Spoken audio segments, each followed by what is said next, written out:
जो जीभ पे सफ़ेद परत जमती है सुबह उठने के बाद, वो क्या है? उसे साफ रखना क्या ज़रूरी है भी या नहीं? देखिए, जो सफ़ेद परत जमती है वो गंदगी की वजह से होती है, गंदगी और बैक्टीरिया की वजह से। तो उसको साफ़ करना उतना ही ज़रूरी है जितना दांतों को साफ़ करना।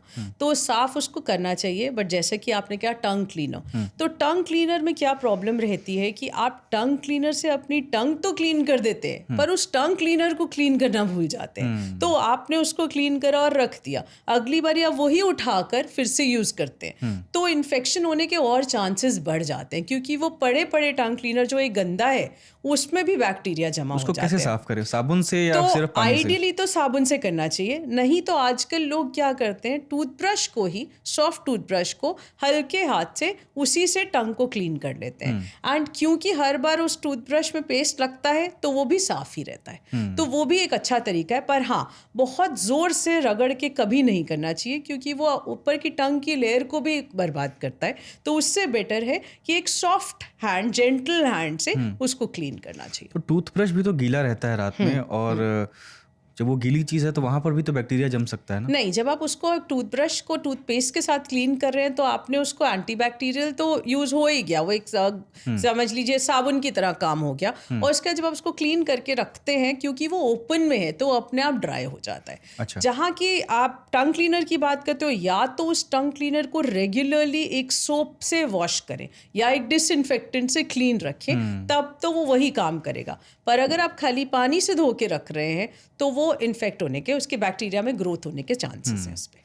और ब्रश में आप कह रही हैं ओपन में रखें, तो कुछ लोग कैप लगाते हैं, कैप लगाना ठीक है ब्रश में? बिल्कुल ठीक नहीं है, क्योंकि कैप आपको लगता है कि वो आसपास की गंदगी से आपको बचा रहा है, पर जो अंदर, जैसे कि आपने बोला गीला, तो गीले से जो इन्फेक्शन हो रही है वो उसने उसको और कवर कर दिया, तो उसमें इन्फेक्शन, फंगल इन्फेक्शन होने के ज़्यादा चांसेस हैं। तो क्योंकि वो उसका जो कवर भी है वो भी हम कोई क्लीन रेगुलरली करते नहीं है, तो फंगल इन्फेक्शन के चांसेस ज़्यादा होते हैं। तो ये बेटर रहता है कि उसको आप ओपन में क्लीन करके ओपन में ड्राई रखने के लिए छोड़। अच्छा, टंग क्लीनर पे बहुत तरीके के आते हैं। एक वो लोहे और एल्युमिनियम के आते हैं जिनमें जंग लग जाती है बहुत दिनों बाद। अब इधर जो है 8-10 सालों से वो प्लास्टिक के आने यूज शुरू हुए हैं। एक सिंगल हैंडेड भी आता है यूज़ करने। टंग क्लीनर कौन सा यूज़ करें?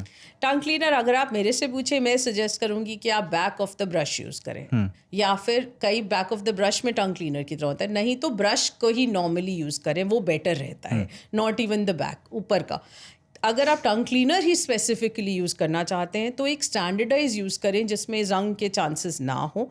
एक प्रॉपर कंपनी का मेड होगा तो कम से कम चांसेस नहीं होंगे, एटलीस्ट वो प्रॉपरली लोहे से नहीं बना होगा, एक प्रॉपर जो hygienically made and biocompatible material से बना होगा, या प्लास्टिक्स का भी यूज़ कर सकते हैं। पर एक ब्रांडेड या फिर कोई अच्छी कंपनी का यूज़ करें जिसमें ये पता हो कि आप किस मटेरियल से बना है वो, और उसको क्लीन रखें, तो एनीथिंग इज़ फाइन जब तक कि आप उसको क्लीन रख रहे हैं और प्रेशर एक नॉर्मल प्रेशर यूज़ कर रहे हैं, कोई ज़्यादा प्रेशर यूज़ नहीं कर रहे। अच्छा, आपने अभी बताया कि पायरिया के कारण क्या हैं।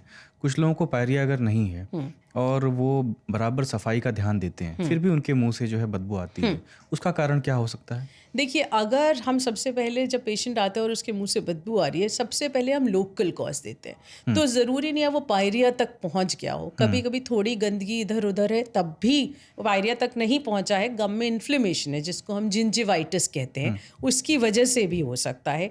नहीं तो फिर कभी कभी कीड़ा लगा होता है तो उसकी वजह से वहाँ पे कैविटी है और खाना फंस जाता है, उस खाना बार बार वहीं फंसने पे और जमा होने से भी बैक्टीरिया की वजह से, इन्फेक्शन की वजह से भी बदबू आ सकती है। नहीं तो फिर अगर ना कोई ओरल कॉज नहीं दिख रहा, तब हम कहते हैं या तो वो पेट से रिलेटेड हो सकता है या लंग से रिलेटेड, मतलब कोई सिस्टमिक प्रॉब्लम अंडरलाइन की आप जब सांस ले रहे हैं तो वो अंदर से सांस में बदबू आ रही है बिकॉज अंदर कोई इन्फेक्शन है। अच्छा। तो उस केसेस में हम बोलते हैं कि आप जाके एक जनरल फिजिशियन से मिलिए और जांच कराइए अपने शरीर की कि क्या दिक्कत है।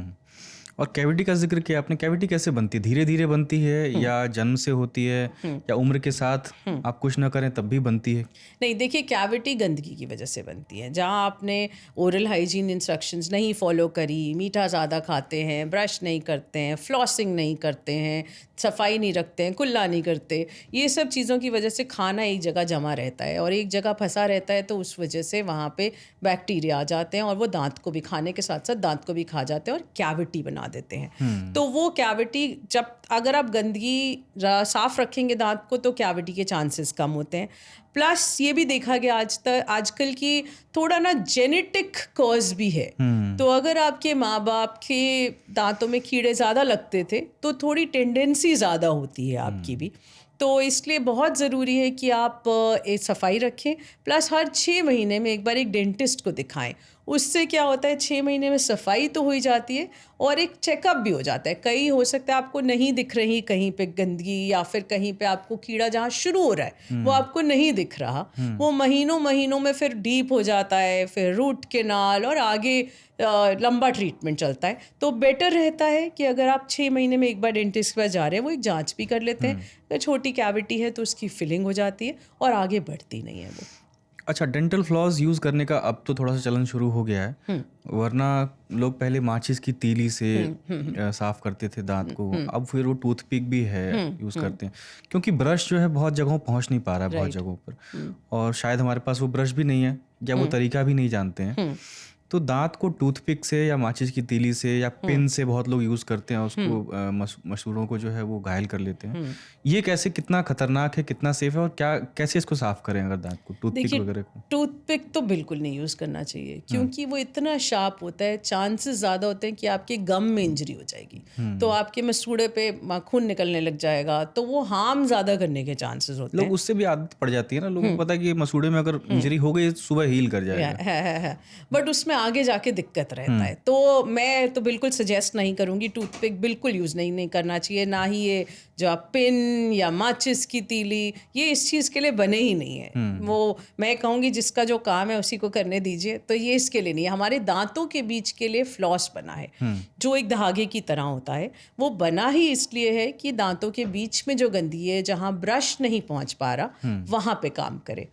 प्लस आजकल अगर कई लोगों को लगता है कि वो फ्लॉस धागा ठीक तरह से पीछे नहीं पहुंच पा रहा, वो नहीं यूज़ कर पा रहे, तो आजकल वाटर पिक्स भी आए हैं, वाटर फ्लॉसेस। वो भी बहुत बढ़िया चीज़ है, वो दांतों के बीच की गंदगी को साफ करने की।